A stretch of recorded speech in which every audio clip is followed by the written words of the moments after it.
বলবো এখন দিন এটা যেমন সত্য, এখন আমরা সোহরাওয়ার্দী উদ্যানে আছি, এটা যেমন সত্য, তার চেয়ে বড় সত্য হলো কাদিয়ানীরা কাফের।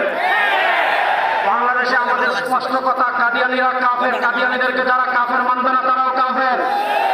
কাদিয়ানীদের পক্ষে টিভি টক শুতে যারা দালালি করবে তারাও কাফের। কাদিয়ানীদের পক্ষে যারা সংসদে দালালি করবে তারাও কাফের।